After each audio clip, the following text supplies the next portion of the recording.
All right, I think we can go ahead and get started, and I'll continue admitting folks as they come on in here. So again, welcome everyone. We're excited for you to be here for the third of 6 listening sessions on the region's food system that will help inform the 2021 Food System Action Plan. If it's possible and if you feel comfortable, we encourage you to have your camera on, but to try and keep yourself muted when you're not speaking to the group. This meeting will be recorded, as you heard, and we'll follow up with an email that includes resources, a link to the recording, some of the discussion that took place here, some materials that you've seen, and ways to stay engaged. And with that, I'll turn it over to Trish. Thank you very much, Grace. Good afternoon, everyone. I'm Trish Kelly, Managing Director at Valley Vision, and we're very pleased and excited to have you all here for the conversation today. As Grace mentioned, this is the third of 6 sessions that we're having. Today, we're going to be talking about environmental sustainability in the food system. These topics are all interrelated that we're dealing with and addressing, and I thank some of you who have been on earlier calls, so you're going to hear a little bit of this, the background and setup, but we're really excited to hear your input and ideas as we work together to develop an update of the Food System Action Plan for the region.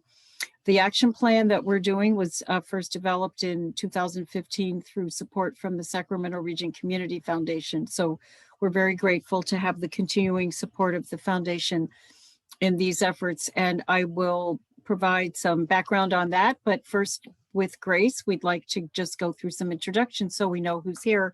I can already tell by looking at people that we have a really diverse, interesting cross-section of people, so it should be a great conversation today. So I'll turn it back to you, Grace. Thank you, Trish.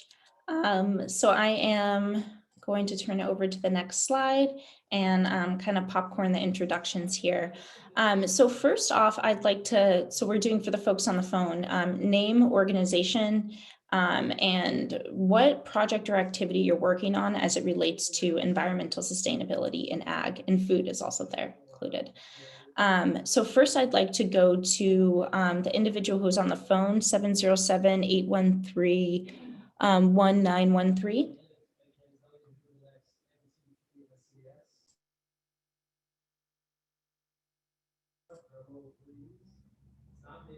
All right, maybe we'll come back to you. Next, I'd like to go to Alex. Oh, looks like you have your hand. All right.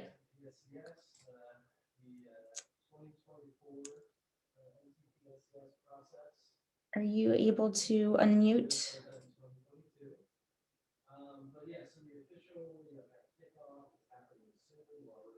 All right, we'll try and come back to you.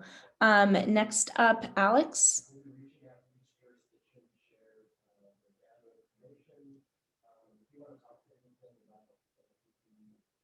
Alex, are you there? Grace, do you need to unmute anybody? Oh, there she goes. Yeah.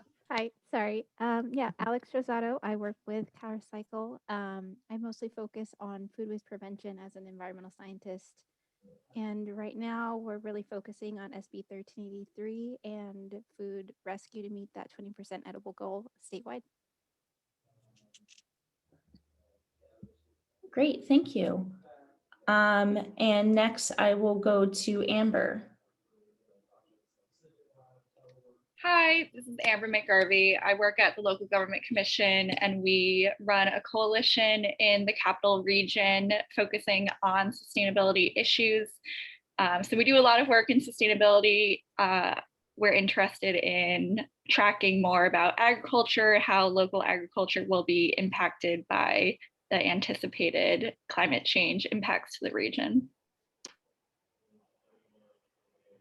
All right, thank you, Amber. And Bailey.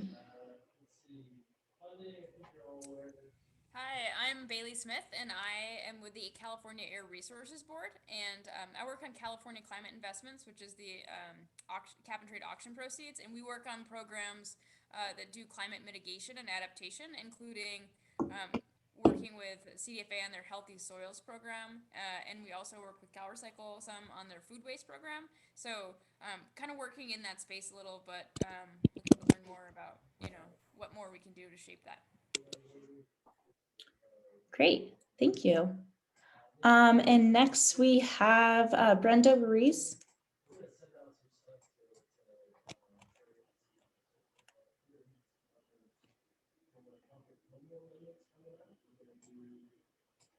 Oh, Brenda might have popped off there. Howard Lewis, looks like you're next. Yeah, Howard Lewis, Cosumnes River College, and always looking to open doors for students in terms of any ag pathway or sustainability. Great, thank you.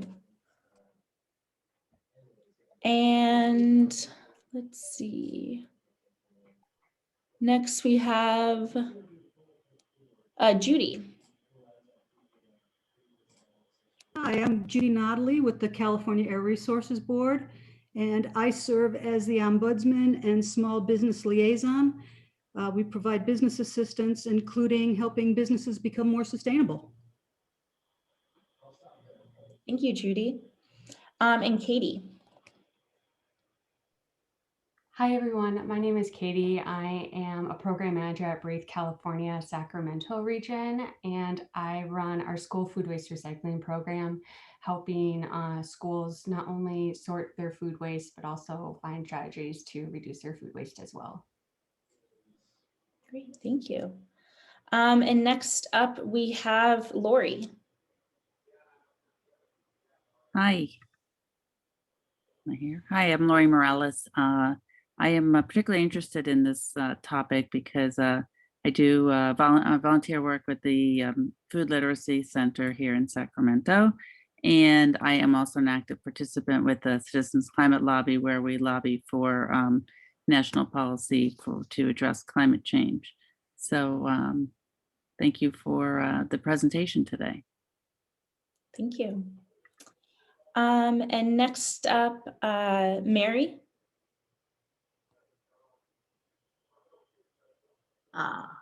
I'm Mary Finnegan. I'm involved in multiple climate and regenerative soil projects. So my main focus is trying to bring the ag industry together for win-wins.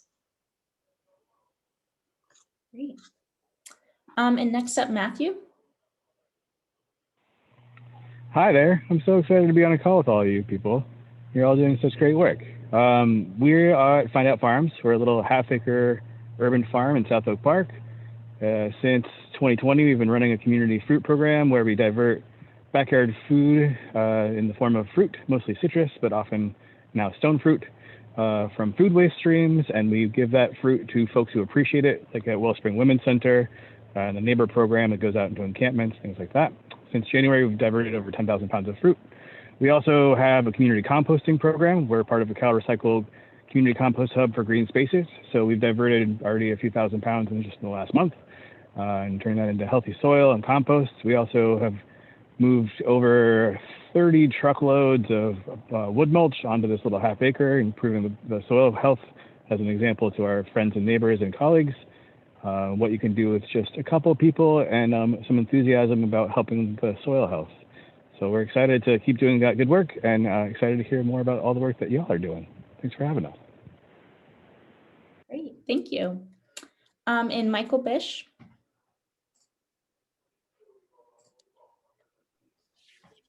Thanks for having me. A few things that we're working on. One is we have a robust surplus edible food recovery program at Yolo. Let me back up. My name is Michael Bish. I'm the executive director of Yolo Food Bank. We're working on a number of projects or activities that relate to environmental sustainability and ag. One of them is we have a robust surplus edible food recovery program. The second one is we have an active YOLO Grown program where we work with local farmers to donate fresh, locally grown produce to community members who do not have the financial means to purchase that product at grocery stores. We're in the midst of exploring a food hub with some partners, including Valley Vision. Thank you, Valley Vision. October 19th through the 21st, we're going to be hosting our first annual Food for Fairness Summit, which is all about exploring developing an equitable local food system globally.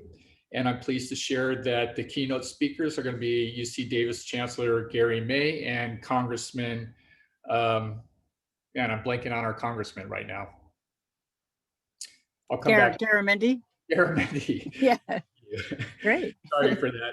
And That's then okay. I should say, since there's a number of folks here from the Air Resources Board and from Cal Recycle, Yolo Food Bank is super grateful for the 2 Cal Recycle grants, the 2 edible food rescue grants that we've received in the last 3 years. So thank you so much for that funding that has been instrumental in us expanding our capacity. Great. Thank you, Michael. And Roberto? Hi, good afternoon, everyone. My name is Roberto Rizzo. I'm the Northern California field rep for U.S. Senator Alex Padilla. And I'm here today. I received the invitation yesterday, and I just want to listen in and see, the work that you're all doing, to see how it aligns with the work that we're trying to put in, and, find ways to be supportive to you all. So I'm going to be listening in, and, if I have questions, I'll raise my hand or send them over to you, Grace. Thank you all. Happy to have you here. And Sam? Hi, everyone. I'm Sam Greenlee, Executive Director from Alchemist CDC, HEHM. And yeah, we touch on this in a lot of ways. So I'll just highlight the key. Well, Matthew Ampersand already spoke about the work he's doing with the fruit gleaning. That portion of his work is under fiscal sponsorship with Alchemist CDC. So he's really leading that work and doing the work, but that's under that fiscal sponsorship. We also have David Baker with the Green Restaurant Alliance and Resoil. He is also under fiscal sponsorship with us, working with the county, putting on composting webinars around composting and climate impacts of compost. We have a couple of community gardens and parks and a third one in the works where we help neighbors grow their own food in the agroecology sort of realm. And we see these green spaces as ways to help fight against extreme heat, providing little oases in neighborhoods without enough trees, and also helping to absorb groundwater. So yeah, we do other work too, but I'll stop there. That's probably good. Thanks, Sam. And Shannon. Good afternoon. Yes, Shannon Foucault from California Rangeland Trust. So, we are working right in the crux of environmental, responsibility and viable agriculture. So this is right up our alley. Thank you. Thank you. And Stephen. Yes, I am a fund holder with the Sacramento Regional Community Foundation, and I'm interested in the topic generally. Thank you for joining. And Tara? Hi there, Tara Thronson with the Office of Yolo County Supervisor Don Saylor. I just want to say really quickly, first, forums like this are fantastic when we see state, local government coming together with all these amazing nonprofits working together on this topic. So thank you for this forum. Yolo County does a lot of work, so I'll just hit 3 major things under environmental sustainability and ag. One is the county has an ag land preservation priority. 87% of our population by design lives within the urban limits. So with that, we're always doing much to work with our land trusts and ag land mitigation and whatnot to preserve the land. Second, last fall, the county adopted calling climate change an emergency and has committed to being carbon negative by 2030. So with that, working on standing up a new Yolo County Climate Action Commission that will then work on a new climate action plan and then implement that. So it feels a bit aggressive, but we know we're all living with the impacts of climate change every day, and we need to sustain our ag throughout that. And then the third thing, I'll touch on some of what Michael has said. We've worked with the Yolo Food Bank. They're an amazing partner. But with regards to the food hub we mentioned and working with Valley Vision, that's one of the projects that's being considered for American Rescue Plan funding. We have 163 projects, proposals that are well over the amount of funding we're allocated, but even those that aren't funded, I think vetting these projects and finding it's a good process. So if we can't find funds through ARP process, we will identify them elsewhere, especially when there's good, robust programs. So thank you. Thank you for that overview. Tessa? Hi, everybody. I'm Tessa. I work for the California Climate and Agriculture Network, and we advocate for state-level policy that helps farmers and ranchers adopt these more climate-friendly agricultural practices. So we advocate for things like the Healthy Soils program to get funded year after year, and many other policies. Thanks for doing this. Thank you. Tim? Hi, I'm Tim Hall from CalRecycle. I am the supervisor in the organics unit, and we provide technical assistance on composting and other organic waste management activities. We also oversee the edible food recovery and food waste prevention programs here at CalRecycle. So we're looking forward to hearing what you guys have to say today. Great, thank you. And now going back up the list, folks I may have missed the first time around who came a little late. Anna? Hey everybody, I'm Anna Toll. I work with the Center for Land-Based Learning in Woodland. I'm the apprenticeship program coordinator. And while my position doesn't deal very directly with environmental sustainability in ag, I'm still personally very interested in it, and I recognize it's a major connecting factor between the work that I do. So glad to be here. Thank you. Thank you. And Linda Cutler?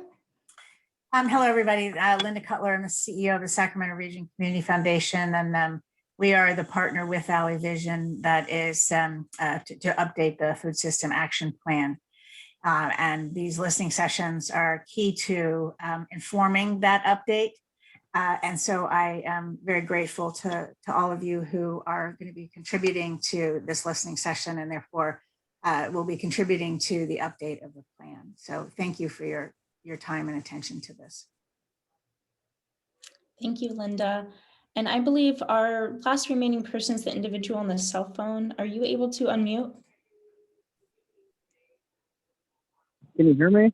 Yes, we can. Thank you. All right. This is Adrian Wren with the Oak Park Neighborhood Association. Lots of food and ag-related things going on in the neighborhood, from food recovery to urban ag. Just interested in participating today. Thanks. All right, thank you. All right, and we are on to our Mentometer exercise. And so folks, this will be how we gain engagement and hear from you throughout the meeting. So if you're on a phone, tablet, computer, you can go to menti.com and enter in the code 1288-7102. Again, that's 1288-7102, or you can click the link in chat if you're able to. And this is asking what sector you represent. I'm going to stop share so I can share that so you all can see the results. All righty. So we have a battle between nonprofits and state agencies. Nonprofits are taking the lead. Just kidding. Looks like we have a lot of nonprofits here, and do have state agencies. We heard from CalRecycle and others. And if you don't see your, particular sector mentioned, then, just put the general environmental sustainability. So it looks like we're CBO and nonprofit heavy for this meeting, which is great. Also seeing the local government, state agency, and some academia represented.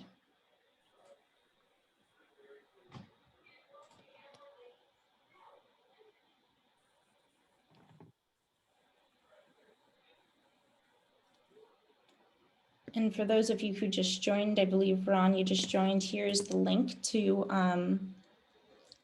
participate in this activity. And if you'd like, you can unmute yourself or just introduce yourself in chat.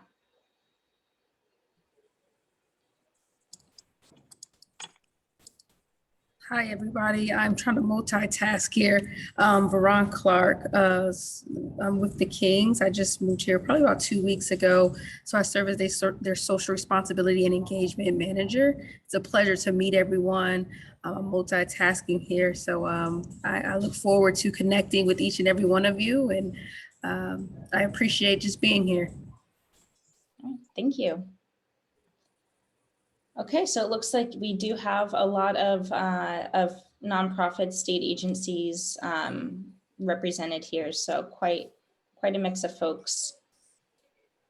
All right, and I will stop share of this and go back to the presentation, and we'll be using this service again to garner feedback from you all later on in the meeting.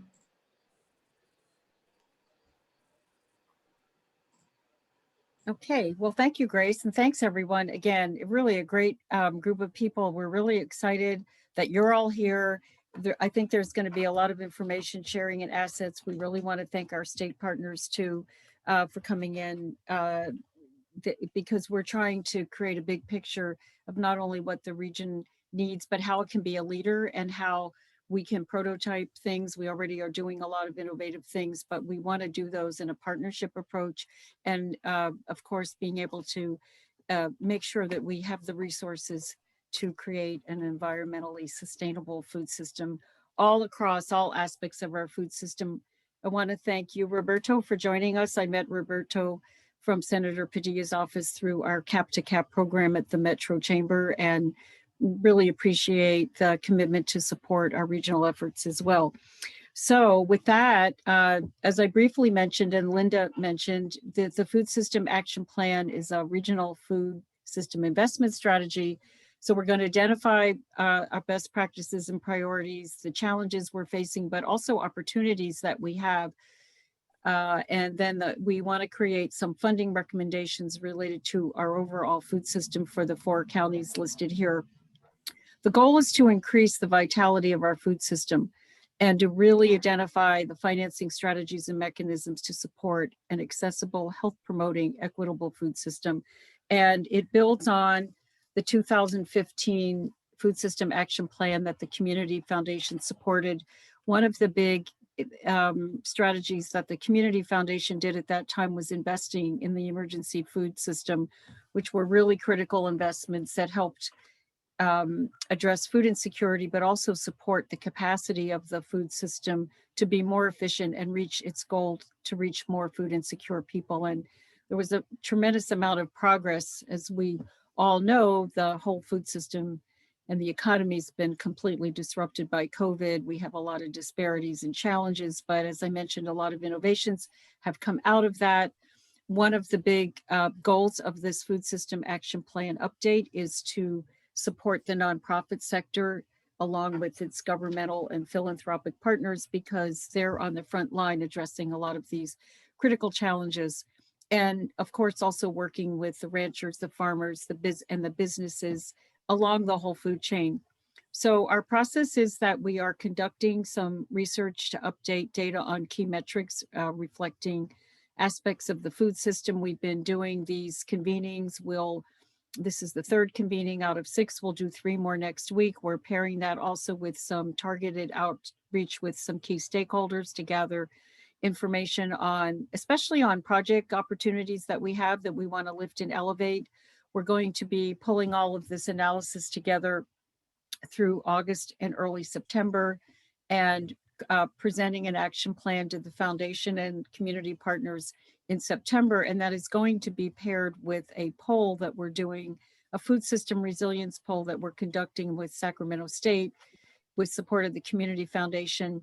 And that effort is going to look at residents' perceptions and behaviors and analysis from their perspective around the food system.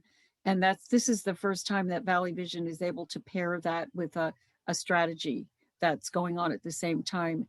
So it's great because all of this information is going to come out on Farm to Fork Month, where we celebrate our region's diversity and our food system. So a lot of activity, and then it's going to be followed up with the summit that Michael Bish mentioned. So really have a lot of opportunities here too with new federal and state funding resources coming down. So with that, I'd like to go to the next slide. And just this to let you know that we are aligning and collaborating with other local and regional planning efforts. These include the Sacramento Food Policy Council's food assessment and environmental justice element. We're working with Building Healthy Communities, which has had a 10-year investment through the California Endowment to support community initiatives, including the Healthy Food for All Collaborative. Several of the partners are on this call, including Valley Vision. And so we are really trying to understand the lessons learned and where we go from here. How do we build on all the assets and capacities that have been developed over this past 10 years? We're also coordinating with the Sacramento Area Council of Governments, the Rural Urban Connection Strategy, which looks at how we can support infrastructure and policies for our rural communities and keeping ag viable. And they have a new project called Coordinated Rural Opportunities Program that is through the Department of Conservation at California, the Sustainable Ag Lands Project. So Valley Vision is working with SACOG on that. And just to note that the food hub projects that are moving forward, SACOG did a lot of analysis several years ago that are the foundation for that work. So really trying to identify and build upon the planning tools that we need. Yolo County is also doing a parallel project with the Sustainable Ag Lands Grant. And then the regional partners are working on a prosperity strategy through Valley Vision, the Metro Chamber, SACOG, and Greater Sacramento Economic Council to look at our economic opportunities to have a resilient, equitable food system. And this prosperity strategy has been certified by the federal government, so that enables us to apply for funding for things like food hubs, food incubators, institutional procurement strategies, and efforts to link food, ag, and health innovation to make our whole food system more healthy and sustainable. So we have a partnership through that with UC Davis and UC California Ag and Natural Resources, which is through the state offices. And then we've learned about some other new planning initiatives, including the Delta Protection Commission has an initiative going on addressing agriculture and climate smart readiness. And I know that there are a lot of climate smart planning efforts going on too, like Tara mentioned. So this is just illustrative. Please send us any more information on planning efforts that are going around across the region, because we really want to make sure we have synergy, but also Valley Vision's report will help provide information and data resources for partners as well. So next slide, please, Grace. So this session, as you've already gleaned and you signed up, is for Climate Smart Ag. We're dealing with a lot of impacts, as we've seen, environmental impacts very manifest right now. We had a lot of discussion yesterday around the viability of ag and sustainable water resources. Healthy soils, food waste and recovery will be a big topic today. Agroecology, as Sam mentioned, and then other related topics, urban and rural. Next slide, please, Grace. So we wanted to just give everybody a quick snapshot on some of the key statistical metrics. So we're all kind of working from the same framework. Some of you have heard this already, so thank you for your patience. Sacramento region is one of only 5 Mediterranean growing climates in the world. So we have really great natural advantages and assets, and it allows us to grow a great diversity of high quality crops that are contributory to health, especially produce, fruits, and vegetables. We have a high percentage of our farmland, or our land, is in working landscapes. It's over 80%. And we have more than 6,600 farms. And looking at the USDA Department of Agriculture data, we are holding pretty well. We're not losing too many farms. And one of our counties actually had some growth in farms. Coming off the farm is $2 billion in direct value, farm gate value, crops at the farm and the ranch, and that undergirds a more than $12 billion economy with an overall economic impact in 2018, generating 55,000 jobs. This does not include other complementary sectors like retail, hospitality, and tourism, or the farm to fork capital. There's so much associated with that, and celebrating all the assets of our region. And then aspects like nutrition services, education, research also are not included, but they're part of our food ecosystem. We've heard a lot just even in the last couple of days with the food banks and nonprofit sectors needing more employees, especially because there's been a challenge in the pandemic with volunteerism. And that's coming back, but we have a lot of needs, and that's workforce opportunities as well. Next slide, please, Grace. So just a couple of other key facts that I think can drive some of our strategies and solutions related to the workforce side and capabilities. The average age of the farmer is 57.5 years. 32% of our producers are new and beginning farmers, but that age is not young. It's average 46 years old. So that really puts emphasis on creating a pipeline of skilled workers, skilled farmers, and you can't have agriculture without farmers. So that's why groups like the Center for Land-Based Learning and Soil-Borne Farms really focus on that aspect. The average age of highly skilled manufacturing workers is 56 years old. And that's where we really rely on not only equipment and services for the sector, but of course, food processing. And we have an aspiration in our region to promote foods of the future, developing new food products and supporting entrepreneurs like Alchemist CDC is trying to do. So how do we train those next generation of entrepreneurs, growers, and other people across the food system? Our agriculture looks quite different depending on which county you're in. And for instance, in Placer and El Dorado counties, almost half of the farms have less than 9 acres compared to say 18% in Yolo County with larger farms, different crops, different markets. We're doing some research with UC Davis to show what those market relationships are, but it does call for some different strategies, but also looking at our food system as a whole. One of the big areas of focus is the fact that 83% of our farms lack internet access in Sacramento County, and it's somewhat variable across the counties, but it's still a big gap. So not only do our rural areas need broadband for markets and connectivity and rural sustainability, but they also need it to be able to adopt ag technologies that will make ag more productive and use resources in a more efficient way.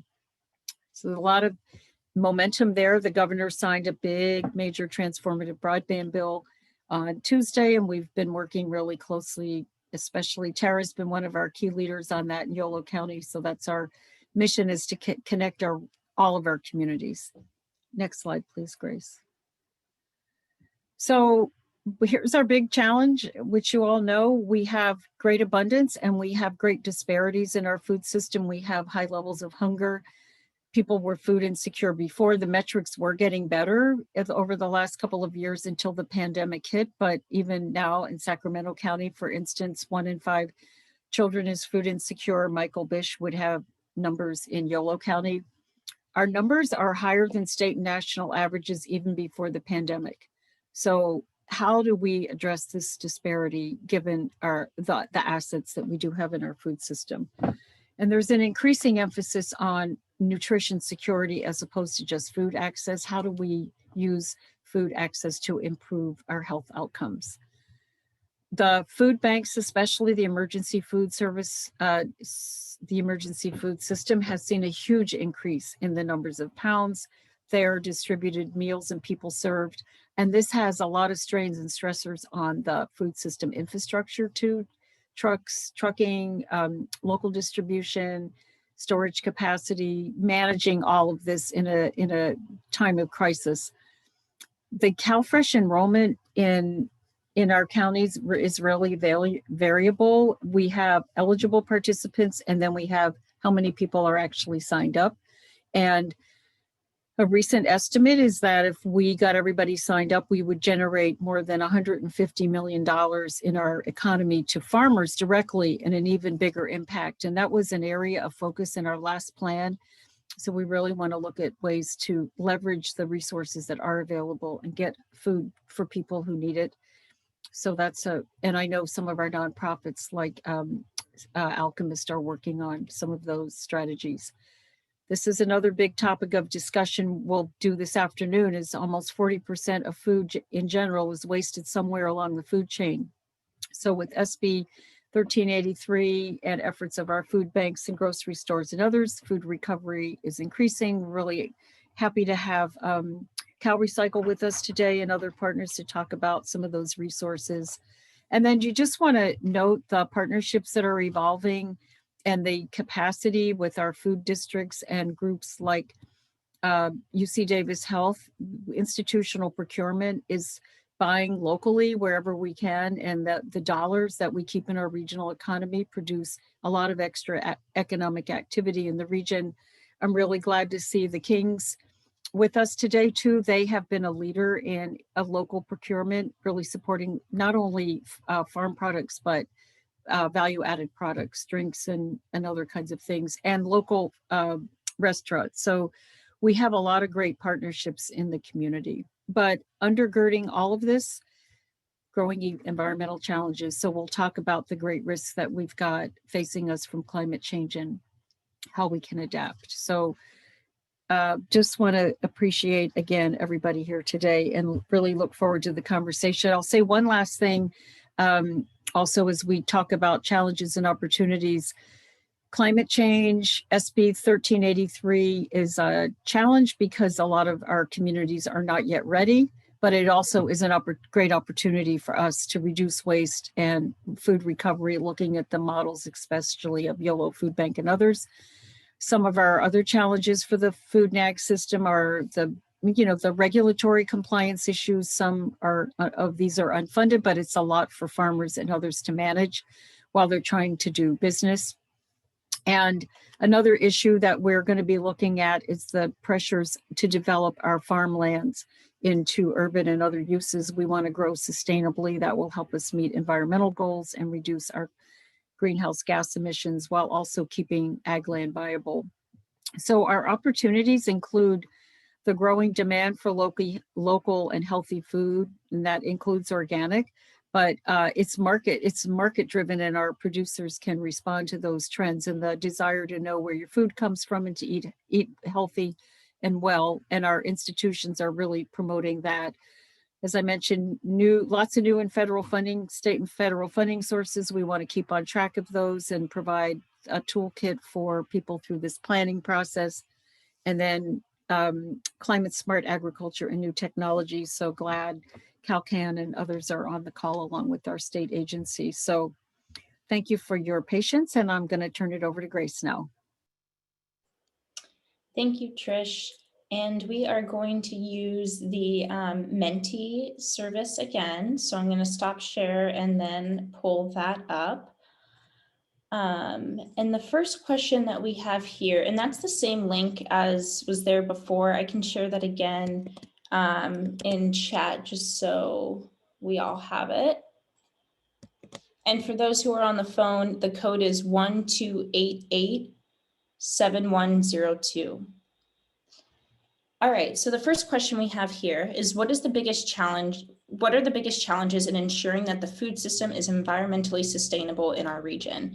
And I will note that all of these answers will be anonymous, and you can submit multiple entries.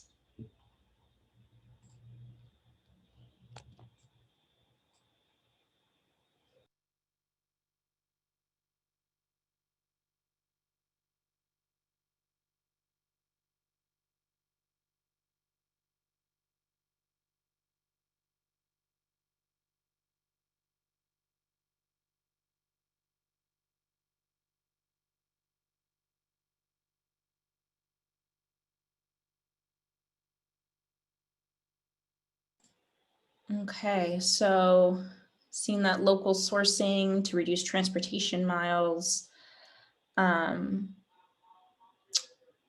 demand for low-cost supplies, move towards monocrops, water, carbon fixing, behavioral attitudes. It's definitely a big challenge. There was some discussion yesterday about how much work goes into, that apple that shows up at a grocery store. Financial incentives. Yeah, cosmetic restrictions on perfectly good food. Integrating technology and finding skilled employees that are excited about the opportunities in this space.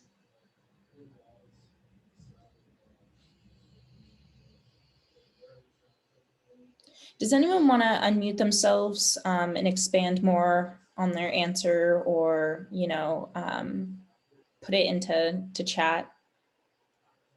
As we've been mentioning, the answers here, your input will directly inform the food system action plan. So being as specific as possible, specific challenges would be great, very helpful for us. Vast amount of food grown in the region being exported out of the region. And that's an interesting conundrum in food and ag too, since that's one of our major economic drivers is exporting food.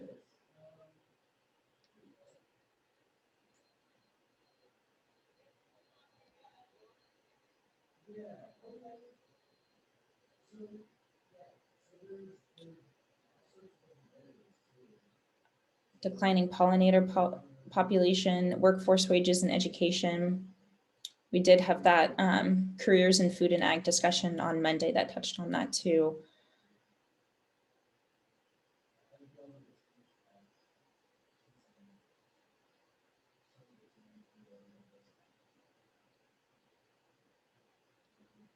All right, and before we move on to the next question, again, want to give folks, Sam, if you want to put what you put in chat, expand upon that verbally, that would be great if you're able to. Sure. Yeah, I don't know if this needed a lot of expansion, but I think that we've seen multiple issues. I think there are actually a lot of people who are interested in getting into farming and on the small scale. Excuse me. But land affordability is a real problem. If you aren't inheriting that land, it's very difficult to get into the space, and there could be funding incentives that make that possible at the state or federal level. Also, a lot of larger governmental ag policies are geared toward promoting huge monoculture and a shift towards small family farms or small cooperatives that are engaging more in polyculture to be better, that even include changes in crop insurance, that sort of approach. And then Sacramento really needs a food hubber to aggregate produce from various small farmers and help them reach better distribution. I think a lot of apps and technology keep getting suggested from Silicon Valley to help connect farmers to individuals, but they all end up putting the onus on farmers to somehow get that to the people. And I think food hubs are a proven technology that actually helps provide real value in the middle, connecting the product to the consumers. Yeah, thank you, Sam. And really, I want to emphasize, and we'll provide this information, that the food hub work that SACOG did, and I do, in full disclosure, admit that I worked on it, but that exactly those reasons you mentioned, Sam, not only does it help more organize the market and create the aggregation capability, but it provides a lot of capacity support to farmers. It allows them to enter new markets. It provides capacity building assistance. And yesterday we did talk on the viability of ag, about the issue of land access for new farmers or expanding farmers. And we had groups like Kitchen Table Advisors and CAFON that are working to support some of those types of farmers. So we really, any specifics, again, like Grace mentioned, that we can pull out. You mentioned the crop insurance. One thing we've noticed is that we don't seem to capitalize as much on funding from agencies like USDA that can support new and small farmers, but what are the policy issues too? And how can we elevate those so that we can really support that sector of the economy and grow that? So thanks for that, Sam. Any other comments that folks want to make on this before we go to the next question?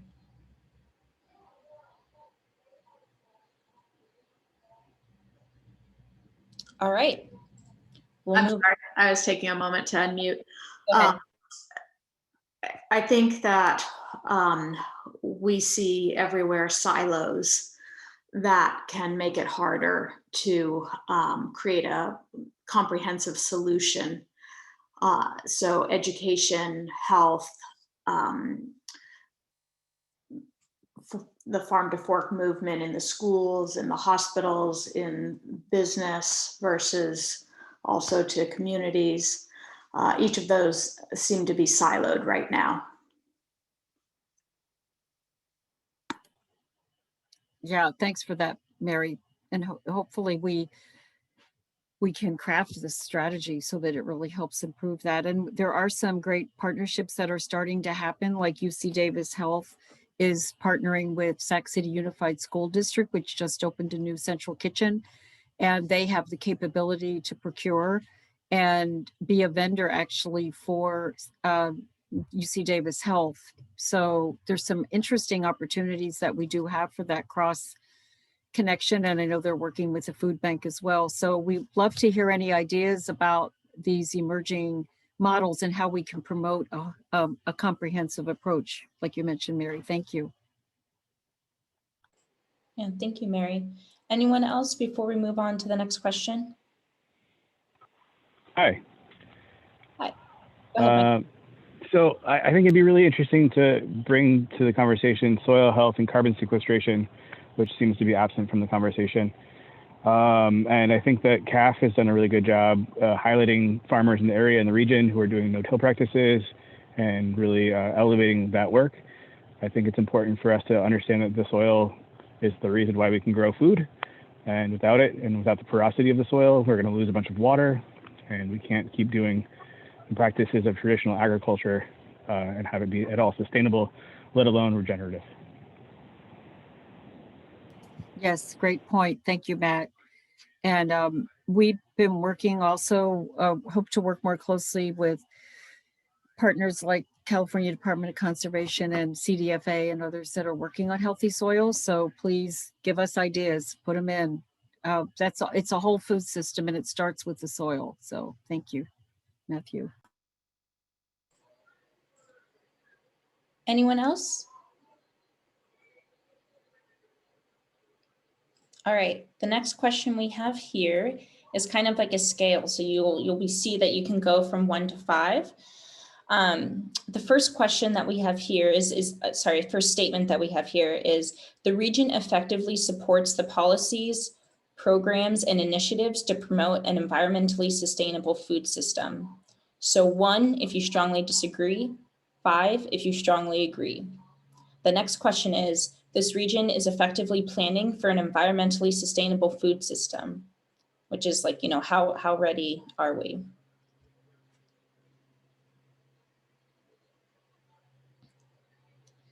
And you'll see it change as more folks enter in their answers.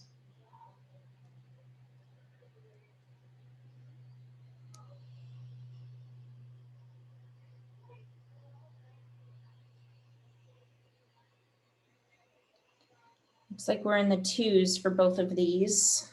A little bit higher for supporting the programs, but not necessarily planning for maybe the future or what's coming up. This is interesting. We've been asking these questions in each session. And so the other 2 sessions on creating a workforce and viability of ag kind of we're closer to the 3s on both sides, still just in the middle. So a lot of work to do, but even less ready on here. So thanks for this input. It's our call to action.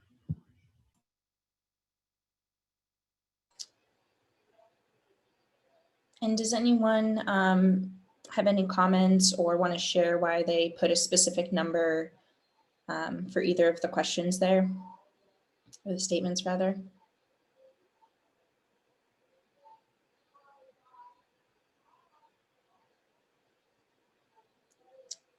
Okay, with that, we'll move on to the next question.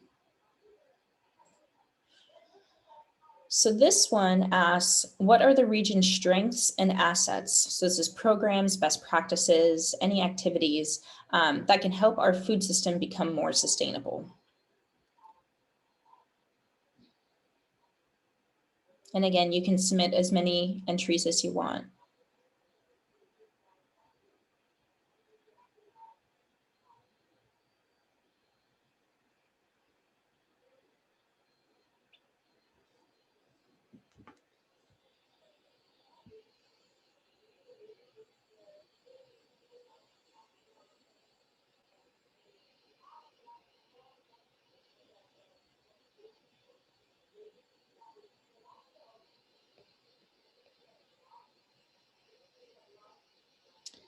All right, so Alchemist has been mentioned multiple times today and throughout all of these listening sessions, as well as the Center for Land-Based Learning. Shout out to those two and UC Davis.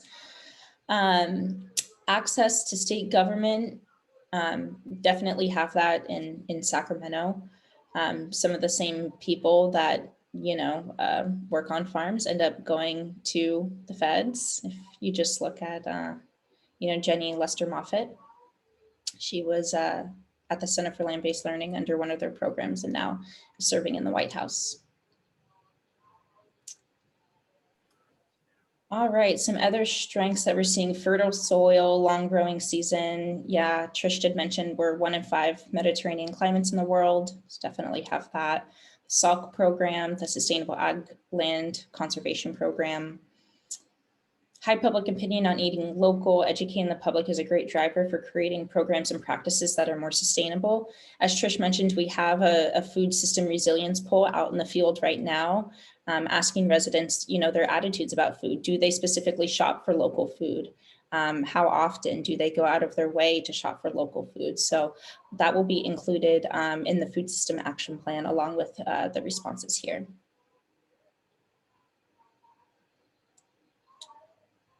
Awareness of food systems existence, funding and support of government, which is interesting when the last scale that we had showed that we're not really, we could be better at planning ahead. So it's interesting answers here. Recognition as a leading agricultural region. We are America's farm to fork capital. Does anyone have any comments to share or anything that they want to expand upon or have any questions about?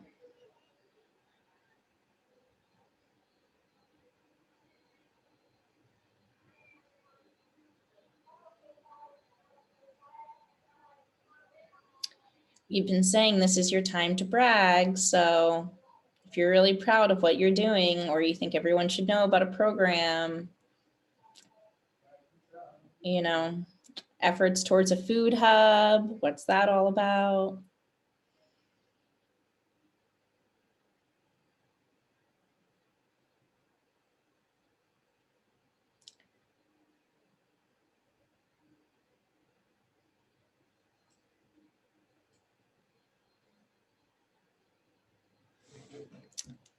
All right.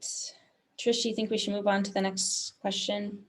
Yeah, I think between what people said in the intro and here, we've got a lot of great assets listed. Thank you. Thank you. All right. The next here is any success stories about activities, initiatives, and programs that relate to environmental sustainability. That can include, again, food processing, healthy soils, as we mentioned. I think a lot of the efforts too around the climate resilience and readiness, as well as the recycling and food recovery.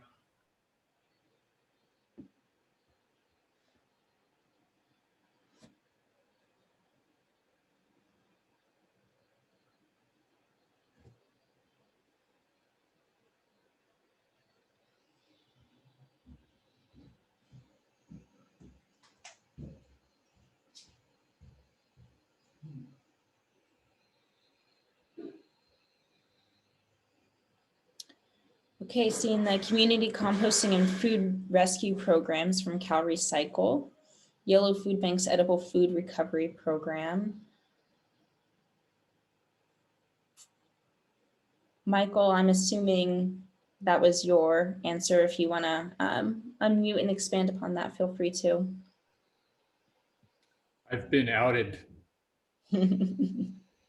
Yeah, we've made a concerted effort to dramatically ramp up our edible food recovery program in preparation for SB 1383. 2 years ago, we were recovering about 2 million pounds of surplus edible food. We've ramped that up to about 7 million pounds, so more than a threefold increase. We've been rewarded, like I said previously, with a couple of Cal Recycle grants as they've seen our efforts to ramp up that program. So that's been super terrific. And then I'm really proud of our Yolo Grown program, which was developed before I joined the food bank, which is to develop and strengthen partnerships between the food bank and local farmers to ensure some of our struggling families have adequate ability to purchase, or not to purchase, but can avail themselves of locally grown fresh produce. And so the way that works is we have farmers that simply donate portions of their crops. We have other farmers that set aside a portion of their land to grow crops specifically for Yolo Food Bank.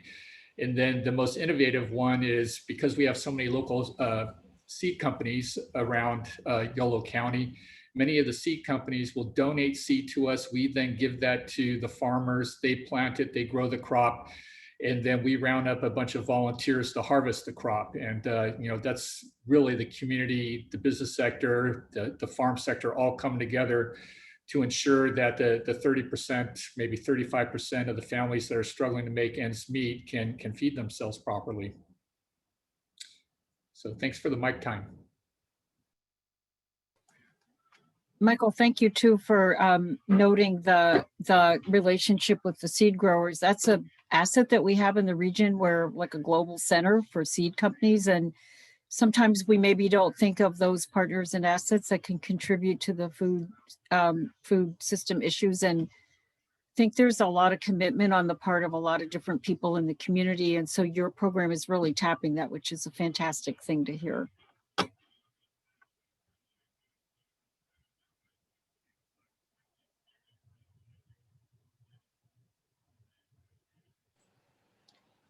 And Matthew, I know that you talked about healthy soils earlier, and that's a lot of what Find Out Farms does. I wanted to give you a moment, see if you want to unmute and talk more about that. Seems like a huge success story. Sure. Yeah, so we're in the process of building a map for the region to have community compost hubs. I understand that Sacramento is planning to adhere to the local policy of diverting food waste. Starting sometime next year, people can put their food scraps into the green bin, but that's with large-scale haulers that are creating contaminated compost that needs to be then brought out of the region. So we're trying to get all the local food scraps that we can to be composted and turned into healthy soils here. And we're creating a map of the region where folks can go directly to their, hopefully somewhere on their block or somewhere in their neighborhood to bring their food scraps and keep it in the region, keep that value of what those food scraps actually are, which is healthy soil, and put it back into our little urban farms that are kind of scattered throughout the region. Here in South Oak Park, we have, I can think of at least 3 small urban farms that are actually creating a lot of healthy food for the region and giving it back to the community. So keeping that loop closed and regional and specific to the needs of the community where it is.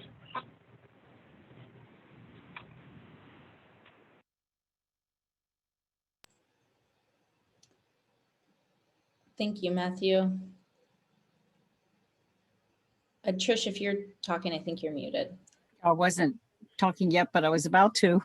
The other thing about sustainability, I think, is these local supply chains. And we export a lot of food, as mentioned, and things like institutional procurement with schools, hospitals, big facilities. They help their market expansion opportunities, but they help reduce food miles traveled and greenhouse gas emissions and keep food in the region. Not that you're not going to have some export, but it's a local serving food system. So there's an economy side to that too, where it goes into new food products and supports these new food entrepreneurs and food manufacturers at all levels of scale, especially smaller entrepreneurs. And we often talk about them as kind of the food entrepreneurs of the future. So wanted to just note that around sustainability. It's kind of a looped system as mentioned, but also at this point, maybe would like to call on Alex and Tim, or Alex from Cal Recycle, to give us a little overview on some of their resources. They've developed a list for us and we'll get those out to everyone, but just quickly, this background on AB SB 1383, and we've got some food recovery going, as you heard from Michael. Sac Food Bank and Family Services does, but there's new mandates and a lot of jurisdictions we think are not yet ready. So maybe Alex and Tim, you could give us a little overview on your resources that we can be looking toward in the community too. Sure, I can start. Thanks, Trish. So we have a lot of resources kind of in the works, on their way, and online, and a lot of them are split into resources specifically for jurisdictions, for food donors, and food recovery organizations and services, because they all have different roles and requirements under SB 1383. We have guidance for jurisdictions on identifying commercial edible food generators, calculator tools for capacity planning, as well as estimations for food donors on how much edible food they will have to donate. We also have a customizable food recovery capacity survey that jurisdictions can use to find out what kind of food is in their jurisdiction.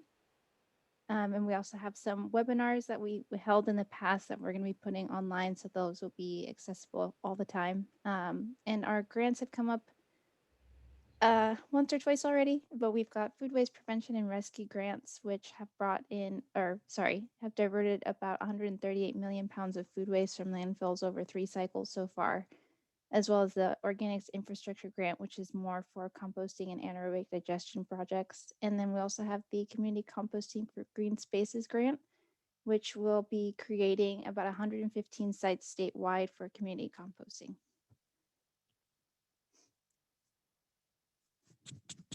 Thanks, Alex. And also we've heard about some other resources here too. Judy Notley, I'm going to call on you from your resources board. We had a little debrief yesterday on some of the resources that you've got as well. And we're going to get these out to everybody, but just really appreciate all the brain trust that we have in our region to support us.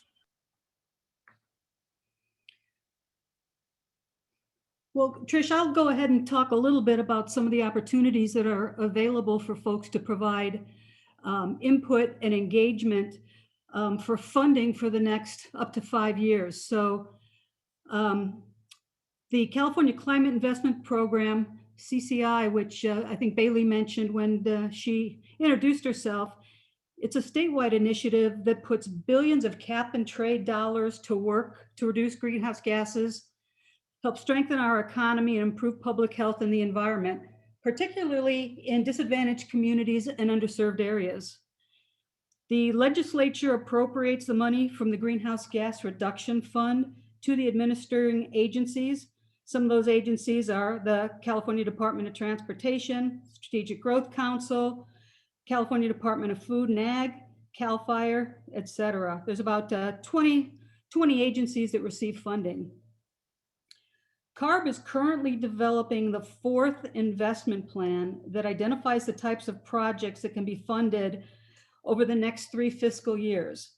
So this is a fantastic opportunity to provide input on the types of projects that can help you become more sustainable and resilient.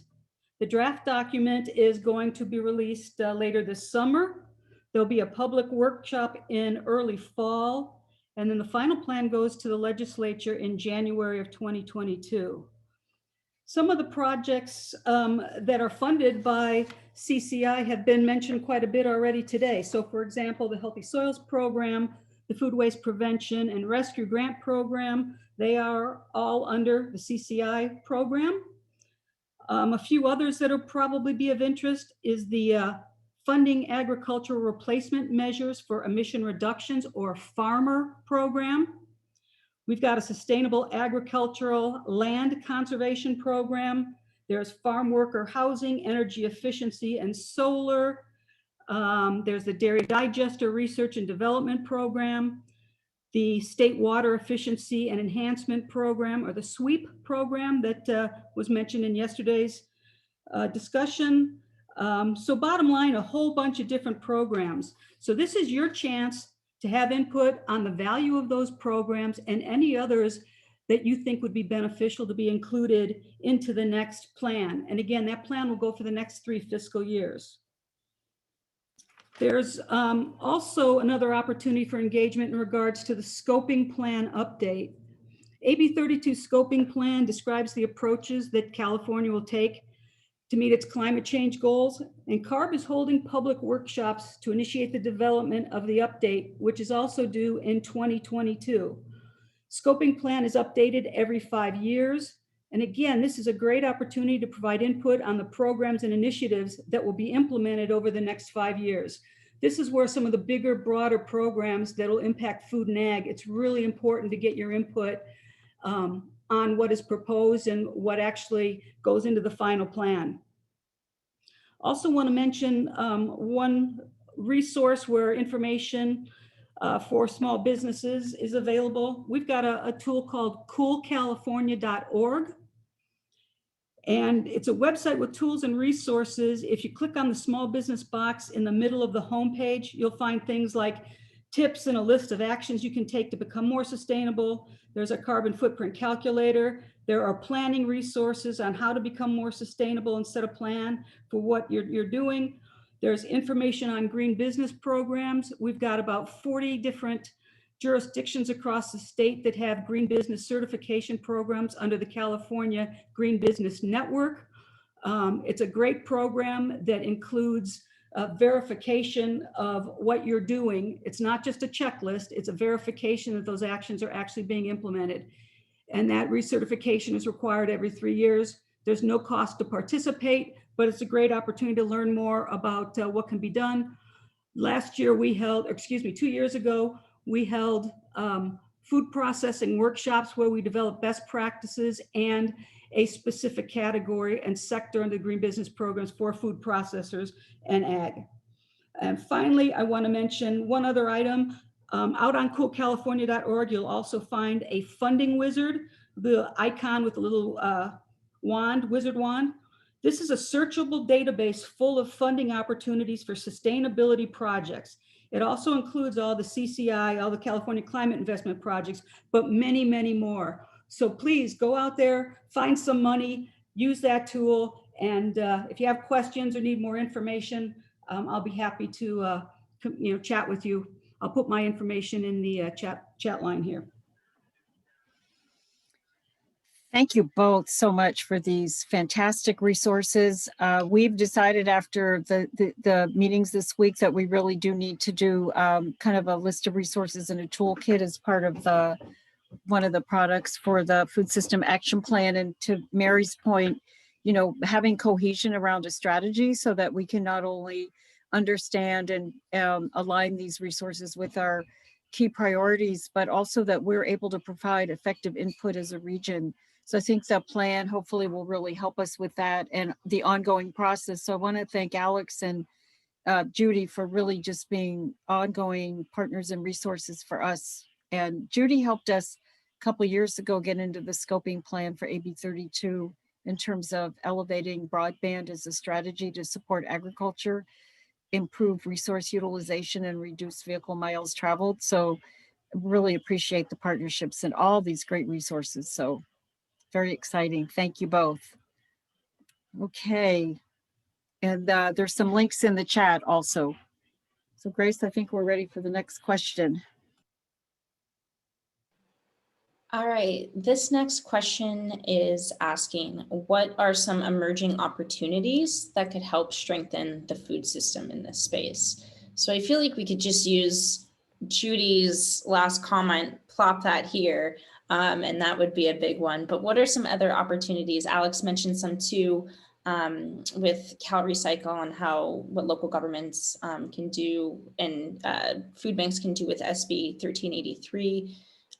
What are some other opportunities? We heard about the SALT grant too, the Sustainable Ag Land Conservation Grants. So what are some opportunities in the environmental sustainability field that could help strengthen the food system?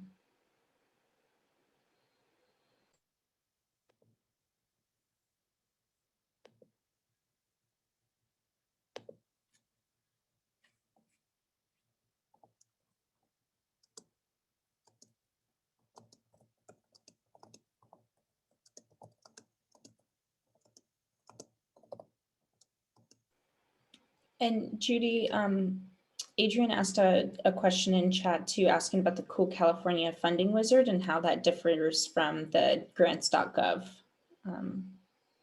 resource that's available. The grants.gov, that focuses on all types of programs. The Cool California Funding Wizard really focuses on sustainability.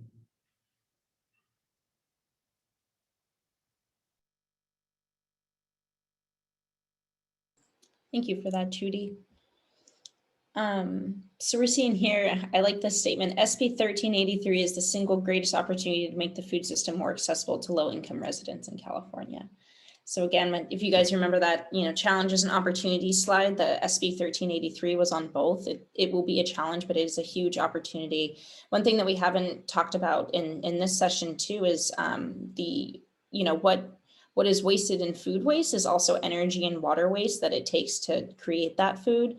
And so there's a whole lot of water that's wasted when food is wasted, and it takes energy to create water, water to move energy, all those things. The water energy nexus is all there with this.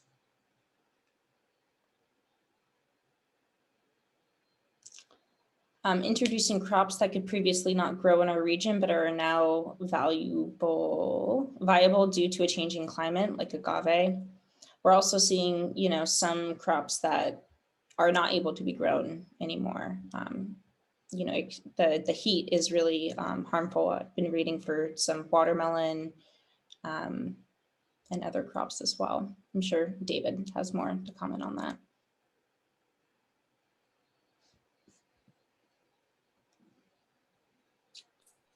Well, if I was going to make a comment, can you guys hear me okay?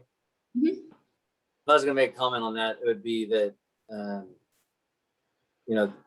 farmers don't just grow stuff because it grows well in the area.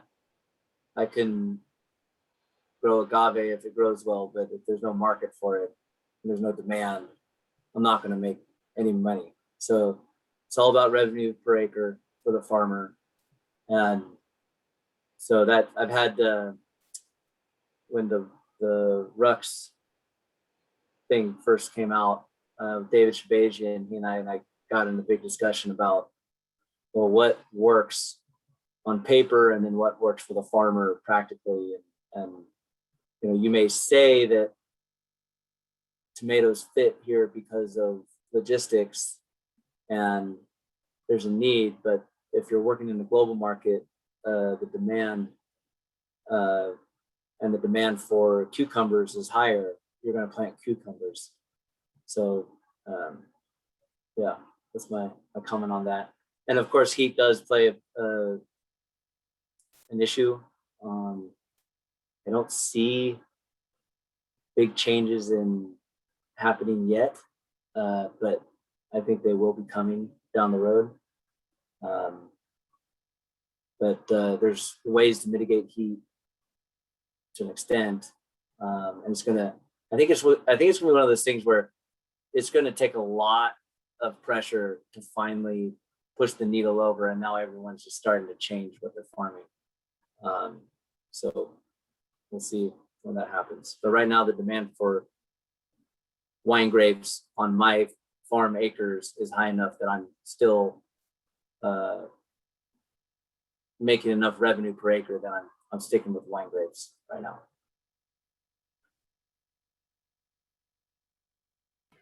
So no tequila, huh? No, to make it tequila, I would have to go grow it in Tequila, Mexico. So no. Thank you, David.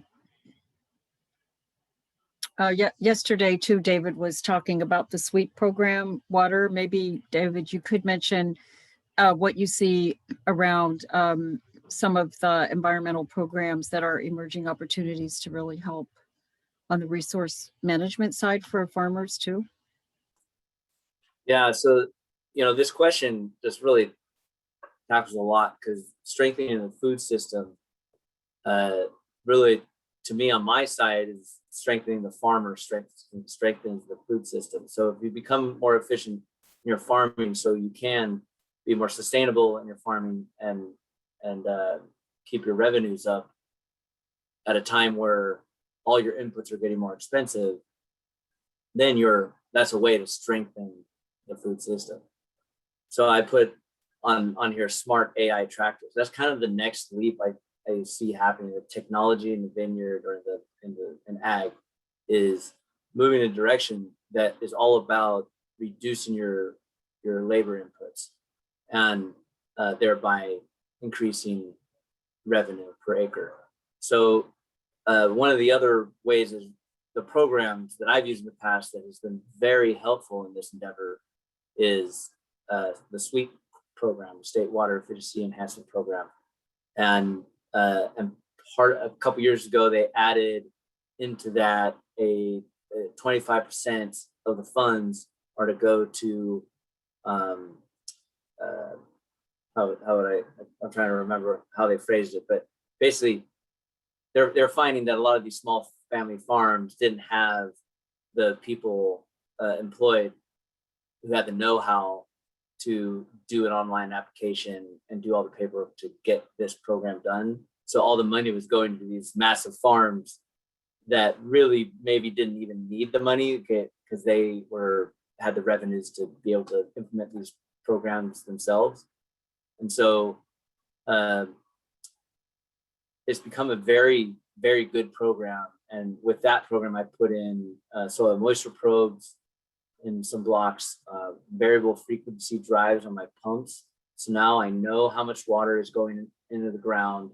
And when I've hit the bottom of my root zone, 3 feet, then I know that I don't need to irrigate anymore, because anything that I do now that goes below 3 feet in the ground, the roots aren't going to have access to it. So I'll be over irrigating.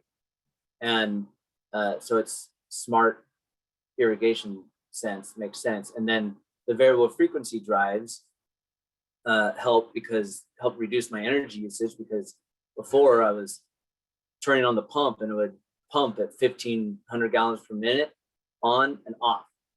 And if I wasn't using that 1,500 gallons, I would still be pumping it, but then having it return back into the waterway through a return valve. And so you end up using a lot of electricity to pump all that water, and you're not even using it. You're sending it right back into the river. So now we have a variable frequency drive, and it just turns on the pump gradually to where you need the flow that you need to get to your blocks. So it's reduced our energy costs and made us farm smarter. But there's a lot of different things that SWEET program can be used for, and it just got approved for $60 million from the state. And the one thing that we want to see is, or I'd like to see, is it become approved. It's a budget approved program, but it gets approved every year. We want to see it have some legs and get approved in a much larger time span, so we don't have to. We want to make it a permanent program for agriculture, because once people learn about it and use it, they really appreciate it, and it's done a lot of good to get us into the next generation of sustainable agriculture. Thank you very much, David. That's, really looking forward is what are the tools that we're finding that can work for us to help with sustainability and the productivity and the resiliency. That's the big focus. And I want to note a couple of other comments in here too, around a healthy food system, metabolic health instead of consumption of calories.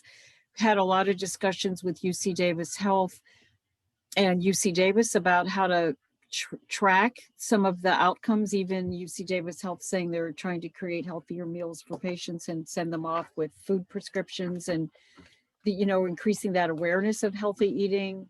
And how do we use our food ag health innovation nexus? It's an asset that we have through UC Davis. We're about to get a new federal grant to look about strengthening that connection. So, and some of this is using technology in a good way to be able to understand and track those things. So thank you for everybody for the comments, and David for your on-site experience.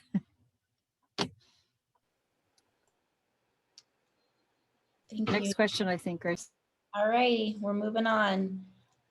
So this next question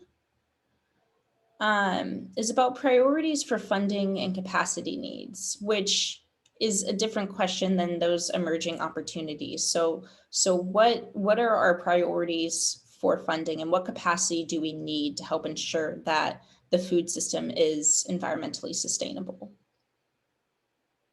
And David mentioned some earlier.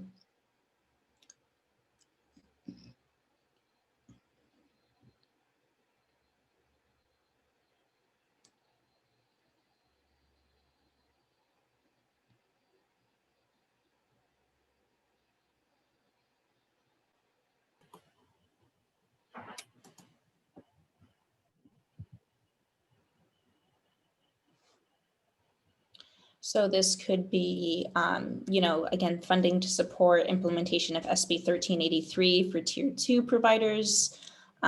This could be for sustainable groundwater management. This could be for, again, diverting waste, soil health. Could be, Matthew, you mentioned the composting hubs across the region. How do we the food recovery pieces, lots of aspects in this. And then I think maybe part of this is the capacity to get information out about all these resources to the relevant parties that would implement, whether they're farmers or nonprofits or community groups or food producers or grocery stores. So how do we get resources out into the community too in a more systematic way?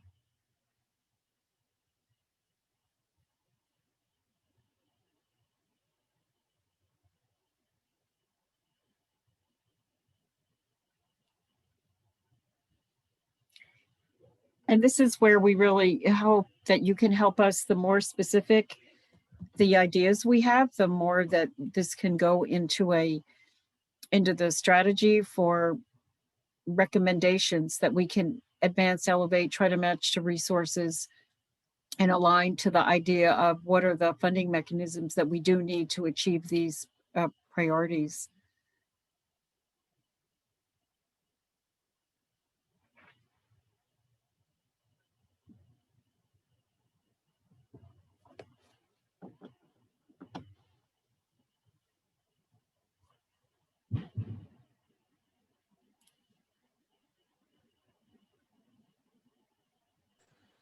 Does anyone want to expand upon what they put or verbalize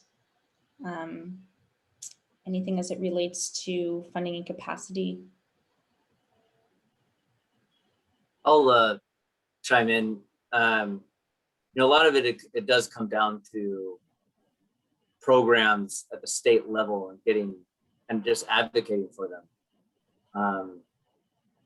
The more constituents who advocate for these programs to their representatives, the better chance we'll have at keeping them. And then in particular, I want to see carbon credits be, I want to see a program that allows for farmers to earn carbon credits that they can then utilize in the marketplace, the carbon credit marketplace. So it's no secret that we're sequestering carbon every day. And there are programs out there in other countries that United States companies are using to offset their carbon usage. So, it just seems like if we can figure out a way to incentivize those measures so that farmers can earn carbon credits and use those in the marketplace, that would go a long way into creating more sustainable farming. But that needs to be kind of a state level and even national level program.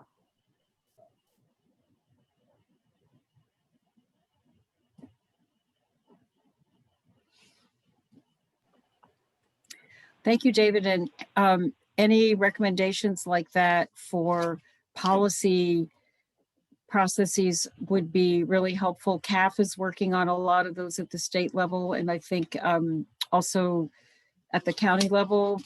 Brenda here working on the Sacramento County Environmental Justice and the food assessment.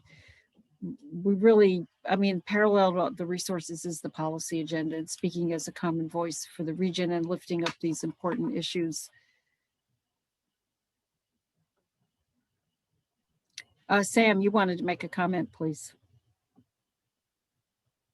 Thank you. Yeah, I wanted to flag too, I put it in there, but the need for county or state funding of CalFresh access at farmers markets in the region for certified farmers markets. It's, you know, that program has across the region, no matter who's running it, it's been a huge expansion under COVID. This year's an even bigger expansion in usage than last year. It takes advantage of some incredible federal benefits and then some state grants that help provide additional incentives to get low-income families access to really great produce that was grown locally. It's supporting local farmers in that way. And it's always, you know, a kind of very tentative service right now because it depends on a lot of small sponsorships and grants coming from different institutions. So there are markets in the region who would like to offer it but can't afford to offer it because of the cost to staff it and do the back end reporting. So just something like that has a significant impact on both getting produce grown locally to people who need it, and on that support for farmers they can depend on and help them to grow their business. Yeah, thank you, Sam. And you know, if we go back to that metric about the variable level of CalFresh enrollment and strategies to really increase that, you know, this is, I think, a great area to focus and get food for people and support for farmers.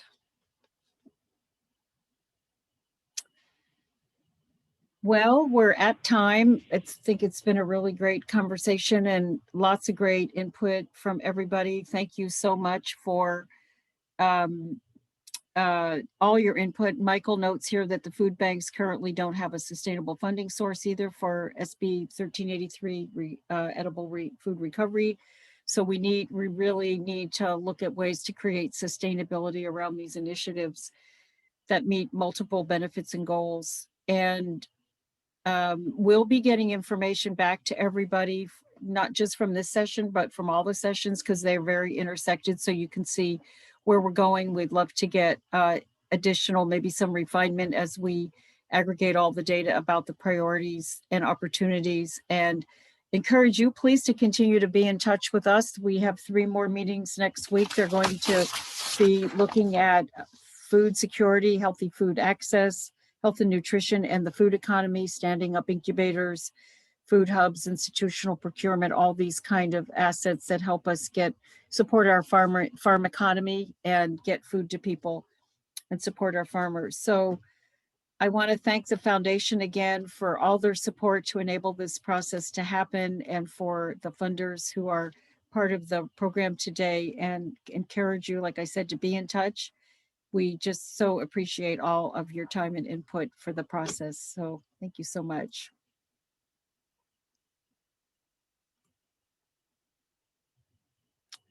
Grace, any last words? Well, thank you all again for joining. As Trish mentioned, we'll follow up with resources that include all of the 6 sessions. So we'll follow up probably not next week, but the week after with all of that once they all conclude. So we hope to see some of you next week as we continue the conversation. Yep. Okay, everybody, take care. Have a great weekend, and we'll talk to you soon. Thank you. Bye. Bye.